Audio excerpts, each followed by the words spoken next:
Senate lawmakers will begin debate tomorrow on President Biden's $1.9 trillion stimulus package, but that price tag has been a sticking point for many Senate Republicans, even some moderate Democrats.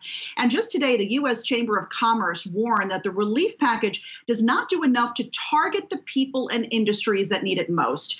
Joining me now is Congressman Don Beyer of Virginia. Congressman, good to see you again. What do you Thank make you, Alexis. Goldman Sachs saying the economy is expected to rebound this year at the fastest pace in 3 decades? We've got the savings rate rising substantially. Should this relief package be targeting the people who need it most more than it is right now? Well, Alexis, I think everyone would like it to be more targeted, but that's difficult to do. For example, we have the $1,400 economic impact payments.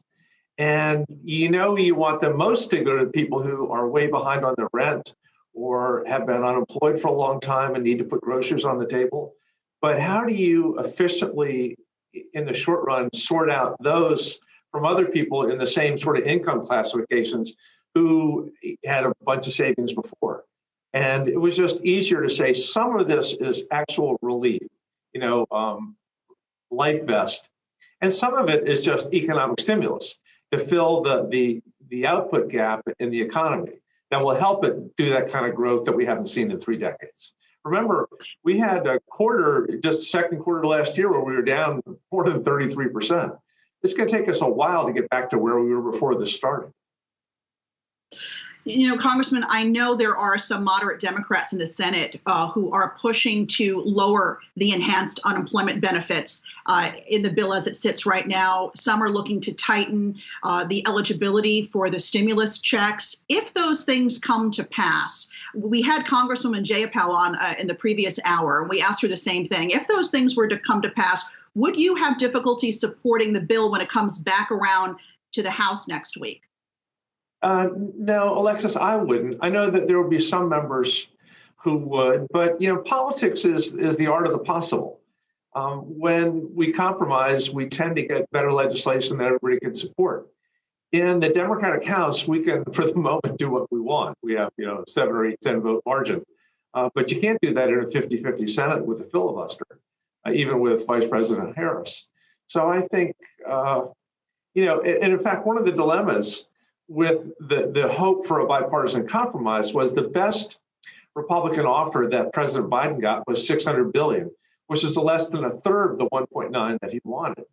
If it comes back something more like 2/3 of it, I think many Democrats in the House would swallow hard and vote yes.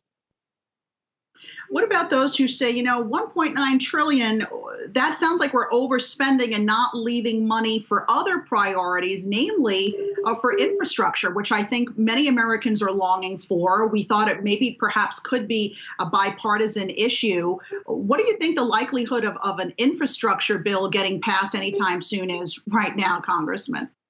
First of all, Alexis, let me apologize for the beeping. I'm in my House office, and they just announced something on the House floor.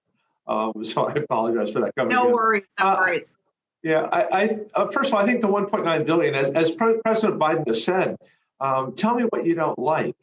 About the only thing that my Republican pals have been able to focus on is the money for state and local, and they don't differentiate between the two, because many states have done just fine through the pandemic, but almost every local government has gotten hammered. And I know I represent a very wealthy part of Northern Virginia, and yet every local government there is off significantly in its revenues. And I do also think with interest rates, despite the 10-year bonds, we think they're going to be low for a long time. And that's certainly what our Fed chair is suggesting, despite occasional spikes in inflation, that this is the right time to be charging forward. However, Alexis, I also think that we're likely to see significant bipartisan pressure on an infrastructure bill to find some way to pay for at least some of it, if not all of it. Congressman, I know that your district, which is just outside of D.C., houses a large number of federal employees. And I'm curious how that population is doing right now. And should these stimulus checks maybe be targeted to them more than other people in the population? My constituents might not like this, but I don't think that really, because most of them, the federal government workers have been employed throughout, and there have been the provisions within the law that have been able to keep most of the contractors working also. A lot of them remotely. The toughest ones have been the ones with security clearances where they can't work from home. They actually need to be at the CIA or at the GSA. But they've been paid too. We've been fighting more for making sure that the ones that have to go into work to serve us every day at the IRS and Social Security are on the priority list for the vaccines. But I'm much more worried about the service workers, the restaurant people, things like that, that are really have lost their jobs and no way to make it back up. Those are the ones that need those checks.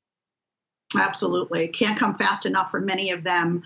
I want to pivot for a moment and talk about something that happened today with some Senate Democrats proposing, Elizabeth Warren, one of them, proposing a new wealth tax targeting net worth. I know a couple of years ago, you yourself had proposed a surtax on millionaires along with Senator Holland, where you really targeted income instead of net worth. What do you make of today's proposal, and what are the chances it can actually get enacted?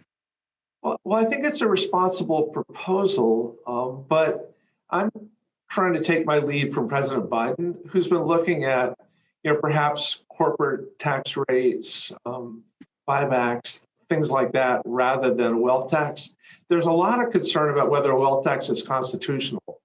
And also, as a business person myself, a lot of concern about how you would avoid it, how you would hide from it, which is going to be harder to do when you're pulling a number right off of your 1040 or your adjusted gross income. Alexis, I lived in Switzerland for 4 years that had a wealth tax. It was much smaller. It was only like 1% but it created interesting behavior. Among other things, no one would pay down their mortgage because it would increase their net worth and it cause a tax event. Yeah, it can cause some of those unforeseen consequences for sure as people try to dodge it. As vice chair of the Joint Economic Committee, I'm curious to get your thoughts on what you see as the biggest threat or a headwind, I guess, to an economic recovery. I actually am pretty optimistic, pretty bullish on the rest of the year. I do think the greatest strategic struggle we have right now is how uneven the income is and the wealth is in the country. And I don't say this from a class warfare status at all, but when there's a significant sense of 30-40% of the people that have been left out of the growth, there's grievance, this is where the educations aren't happening, this is where they can't afford to go to college or start a business, that we need to think about economic growth that is affecting every segment of our society. And I think then it will grow much more quickly than it does just at the top. You saw the number that our American billionaires had their net worth increased by $1.9 trillion in 2020, which is about the size of the Biden COVID package. Those are not folks with a high propensity to spend. So let's also make sure that at least some of that money, and not necessarily through wealth transfer, not direct transfer, but rather creating an economy where everybody is lifted up. All right, we're going to leave it there. Congressman Don Beyer, always good to see you, and best of luck trying to get that stimulus through. We know millions of Americans are counting on it. Yeah, thanks, Alexis, very much. Good luck. Thank you.